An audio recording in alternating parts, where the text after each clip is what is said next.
2 years is an unacceptable amount of time to wait for a commission, like majority of the time. So hey, my name's Vex. I've been an artist in the fandom for over 10 years, and today I'm going to drop some truths that some people might not be ready to pick up, but the truth is some people just aren't ready to take commissions, and honestly they may never be ready. So yeah, let's get into it. So since I started the video the way that I did, let's start with the elephant in the room, which is completing your work on time.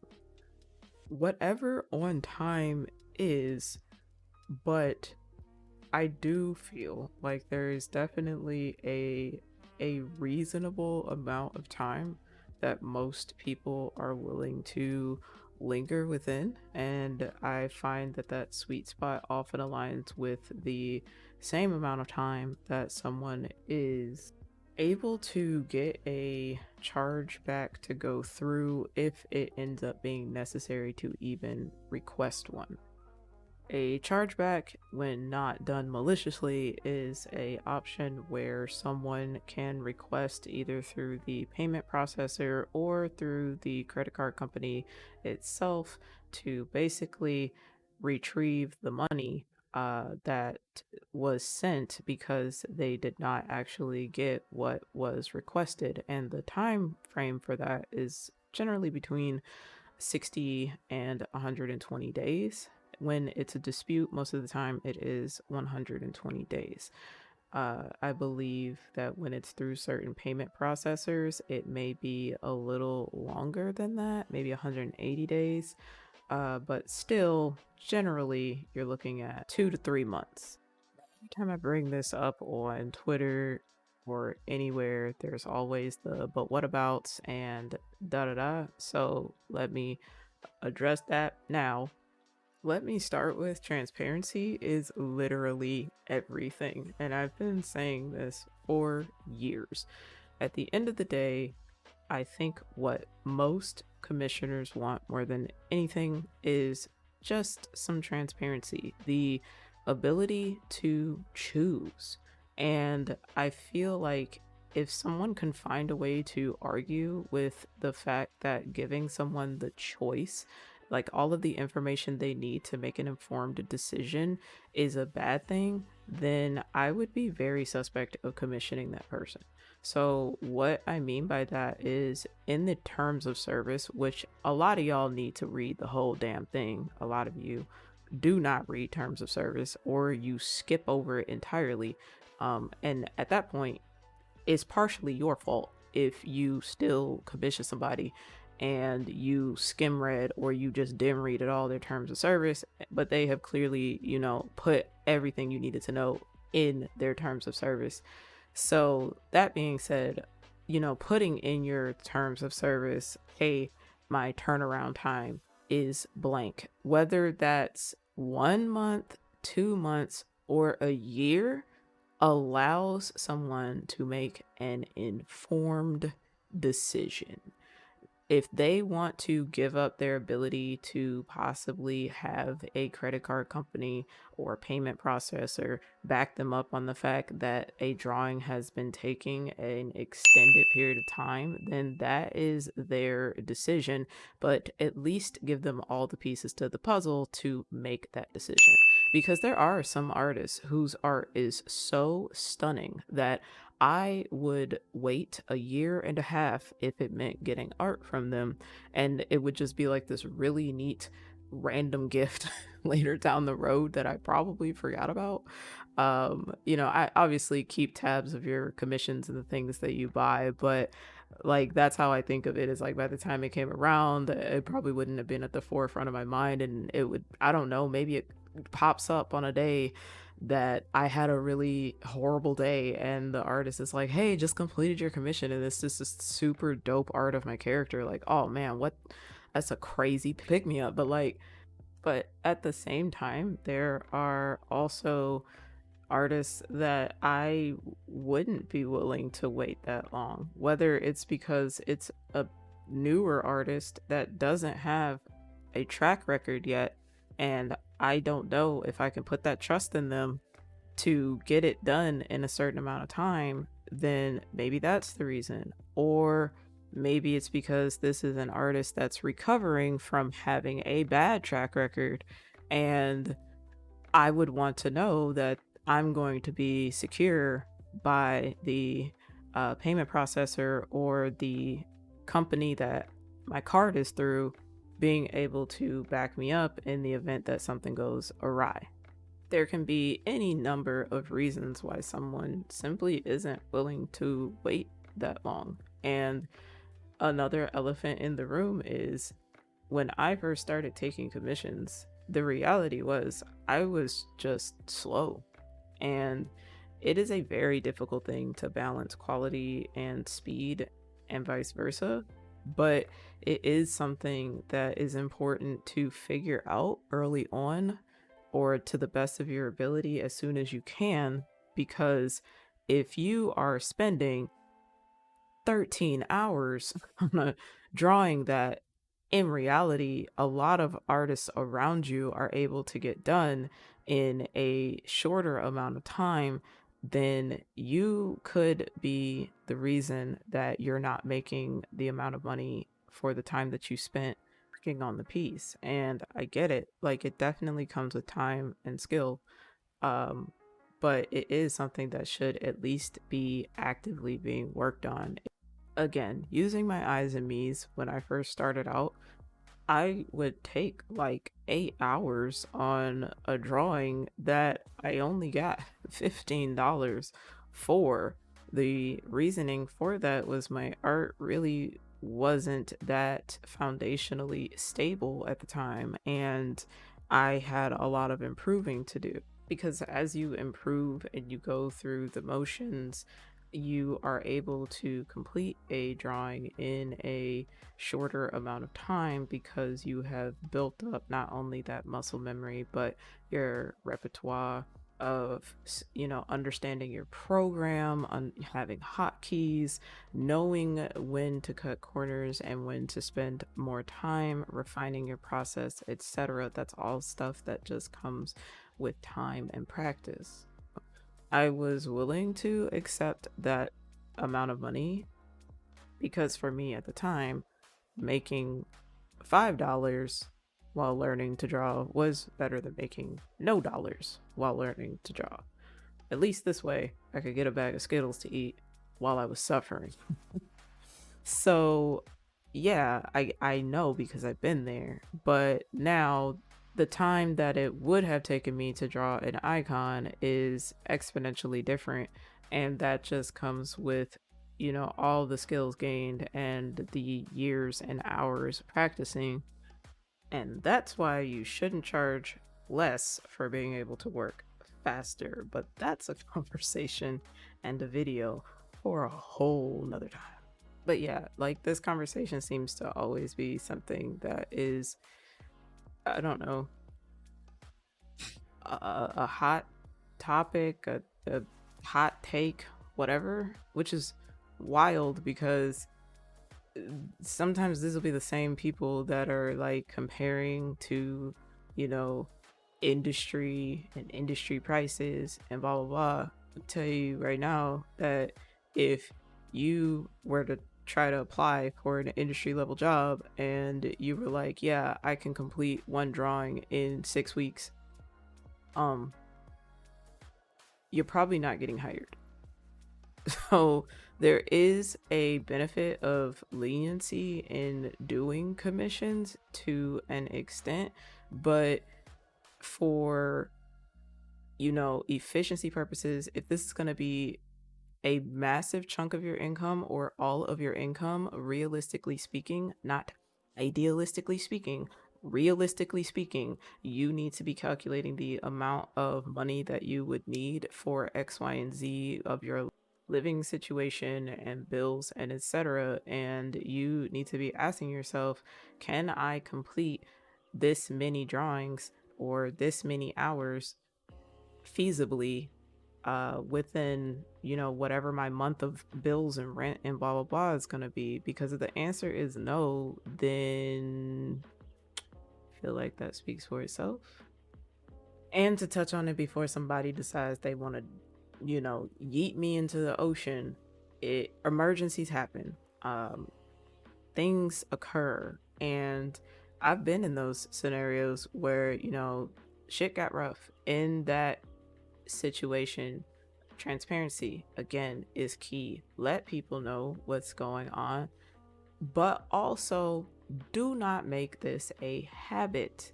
Meaning, if there is a repeated need to open emergency commissions or request, additional months to get something done, that means there is a root to this problem that needs to be taken care of. Whether that's you are living outside of your means, you can't actually afford where you live, then we need to assess that. If it's because you are living with the most toxic roommates known to mankind and they are sucking the soul out of your body, and also and not in a good way, and also your will to draw, then we need to do something about that as soon as possible. I understand that it's not always feasible to just immediately up and dip, okay, but I'm just saying it needs to be being looked at. And I feel like letting your clients know, like, hey guys, so this is what's going on. I am actively trying to fix this thing. It helps and it matters. This totally segues into, as well, mental health. As someone that is on antidepressants, and I have also just been in extraneous situations that have just hyper amplified my depression and yeeted my will to draw. I feel like in the art community, or maybe just the online community, I'm not sure, but we seem to glorify doing nothing about these issues that we have. Now, as someone that has never been able to really afford a doctor's appointment and things like that, I get it. I will share that my antidepressants come from hims and hers.com. So that's hims.com and hers.com. And you do an online assessment, and then they send you some shit, and it's way more affordable than trying to go to a doctor. I'll tell you that right now. So there are some options. Is it, the free? No, but it's something. But my point being here is, if I didn't clock into my 9 to 5 for weeks because I was going through it, I would be fired.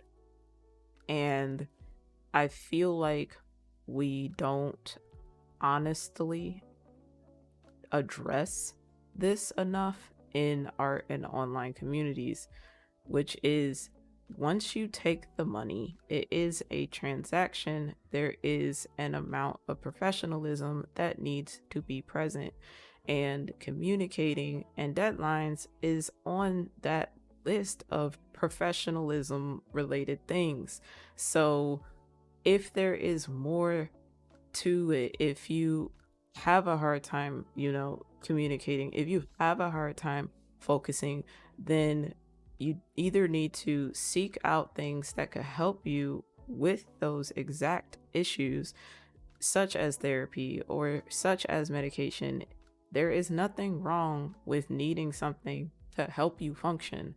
And if I can dispel that in any way, then I'm going to do it. If I break my ankle, I might need a cast and I might need crutches.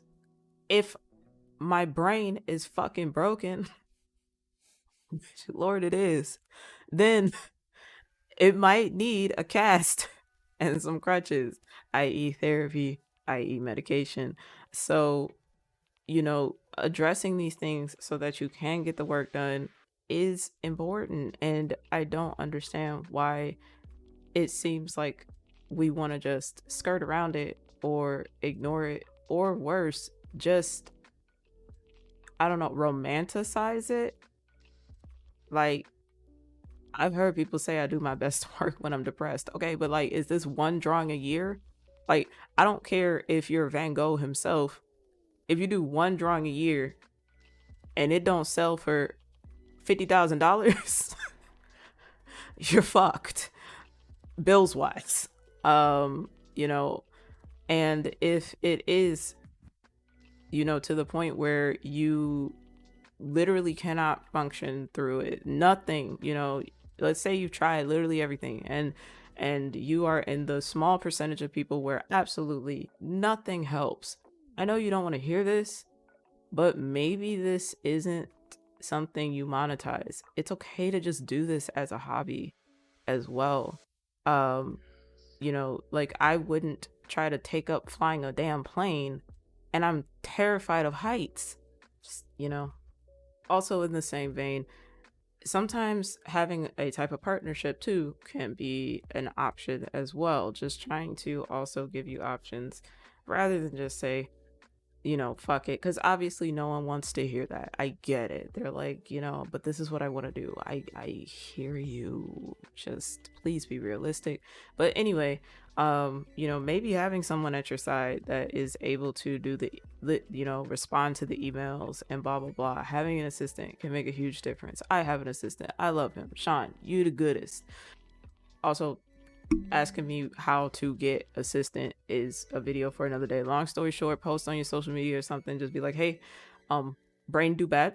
Someone please help. That is dead ass what I did.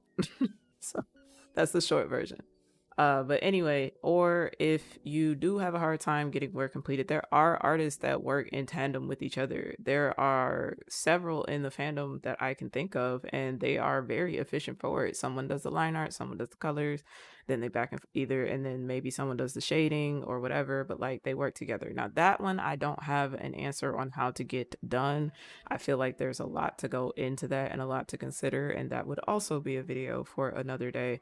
But it is something that might be an option and may be worth reaching out to someone that is a peer of yours or whatever to discuss that mutual beneficial partnership.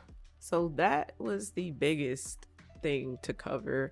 And then there's just a couple more things. So also keep in mind that when you're first starting out, you kind of going to end up drawing some stuff you probably don't want to. Can you say no? Absolutely. I can tell you firsthand, there were definitely some commissions I took that you couldn't catch me taking now. But I needed the money at the time. So, you know, depending on your skill level and your speed and things like that, and also like, do people know you exist to any degree? These are all factors. So you may have to just be willing to take on what you can, and it really isn't until later on down the line that you start to fall into the category of artist that's able to be like, nah, I'm not doing that. Because if me from 2011 looked at me now and saw my won't draw list, I'd be like, bro, how we do that? And the truth just is time. Like for example, I don't want to draw dragons. They are very complicated and they hurt my hands, and they take twice as long as a fox or cat or whatever. And then people will be like, well, if you're just excluding a whole ass option, then how do make money? And I'm like, okay, meanwhile I draw elephants, giraffes, hyenas, birds, you name it. So, you know, there's a lot of options out there that makes it okay. Like if I'm balancing out with something else, then me nixing dragons off the list ain't that big of a deal. I'm sorry, dragons. Now if you are a hornless, wingless crocodile, I will gladly and happily draw you. Now to flip the script entirely, being unwilling to say no, you also might not be cut out for this, but for a different reason.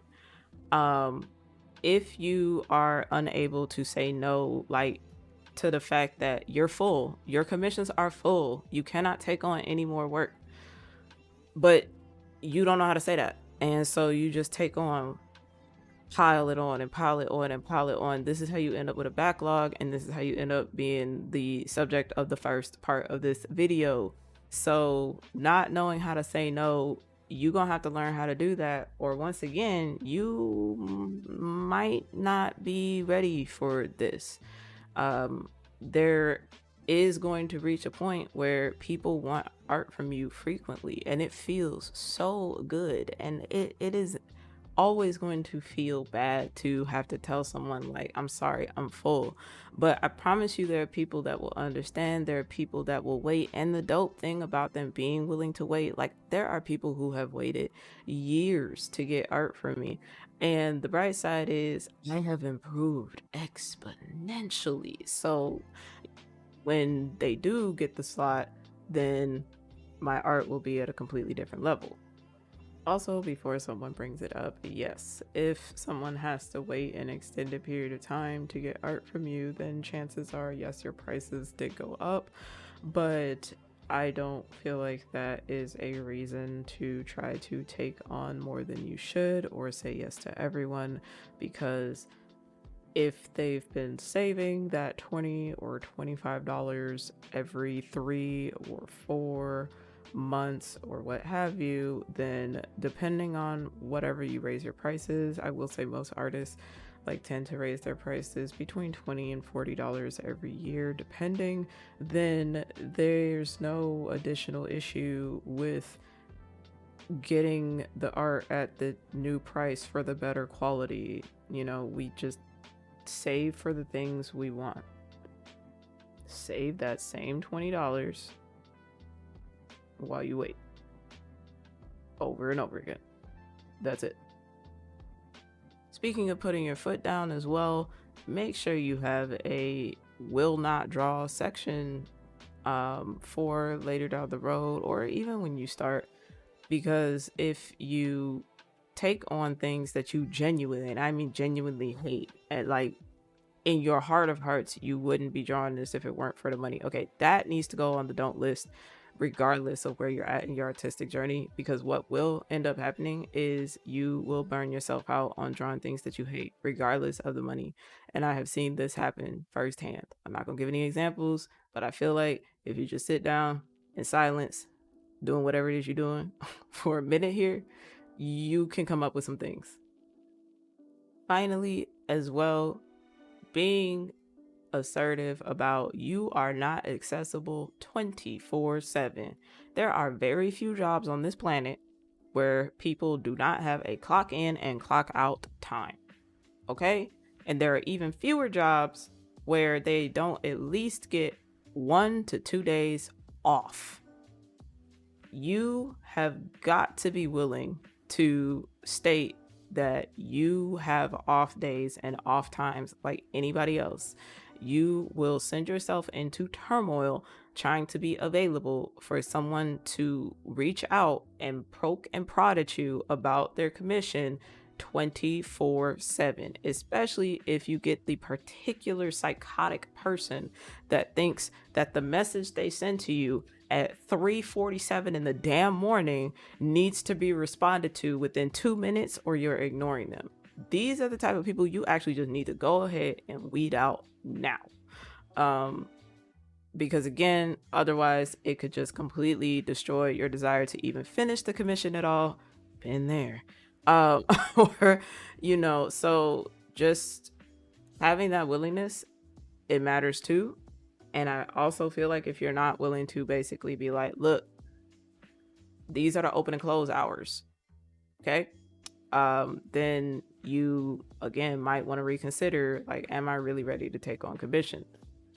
One other thing I want to say, which is contrary to a lot of what established artists will usually be seen saying, which is maybe we don't start taking commissions quote unquote too soon or too early.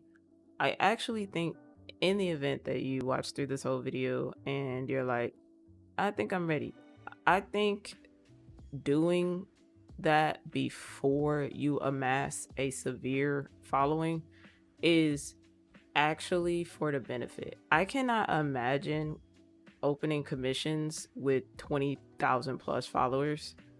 I think it's very easy to like get that could be overwhelming. I think I would have been very overwhelmed, and any mistakes I would have made would have immediately been amplified by the magnifying glass of the following that I had. I think the fact that I started with such a small viewership and, you know, for such a small amount of money gave me room for grace. So I don't agree with people who say, oh, just build up your art skills, build up a following, wait a few years, and then open. Because if you do that, and then maybe it wasn't what you expected, or you weren't quite prepared, or again, it's just super overwhelming all of a sudden. Now you have 30 people clamoring, trying to get in a slot, and now somebody's mad because they didn't get a slot. Shout out to the people that saw that recent Twitter situation. Um, that, like I said, it could be a lot to take in versus, okay, you start out, you get a feel like this is what a commission feels like. This is what exchanging money feels like. And then you also get a feel for some of the worst clients you are ever going to have in a more isolated scenario. And you are also protected by the fact that, because y'all have seen it, I'm not even going to beat around the bush. People be like, oh my God, why are you being horrible to this person with 100 followers? Versus if you were to do it and you had 10K or 20K, the tone is totally different. This raggedy month right here couldn't get their shit done, bro. Just going, bro. You are now target enemy number 1. So there is a serious difference between what you can get a feel for when you're budding and you're starting, and also people that pay like $5 to $10. You got two kinds of people, like, or 20 or whatever. That price point a person is usually either A, more than willing to wait and not gonna be super mean to you about like the result of it. Like, they're just happy to be getting art from you, they're just vibing. Versus then there's the other side, which is, yes, new artist, I'm going to ask them for the most outlandish request and I want 45 edits within the same $20. Thankfully I find that the second person is usually less of the type that you see more often. But yeah, so it's like I said, there's like more room for grace when you start out a little sooner. But I do think thinking about all of these things that we talked about so far before you open up is good. Or maybe you've already opened commissions and you're like, bro, what the heck, man? Like, again, it could be reasonable to explore other options, whether that's a partnership, whether that's assistant, or maybe it is just taking a step back and making it a hobby again. Maybe you grab a part-time job for a little bit or a full-time job for a little bit, and maybe you only take one commission at a time while you kind of get a feel.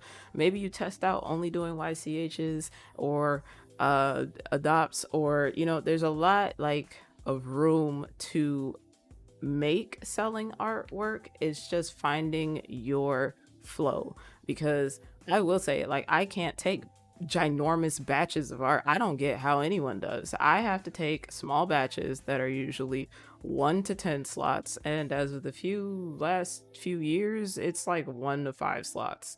Or I just take YCH one at a time, because one at a time would still allow me, if I'm doing one every day or every other day, would still add up to what the bigger batches would have anyway. It's just a little bit less stress. Like, I'm not sitting there thinking about, oh man, I just finished this one and now I gotta go down this list to the next one, and am I gonna finish these in the time frame that I allotted? And like, it's just a lot less to think about. But yeah, with that being said, you'll figure it out.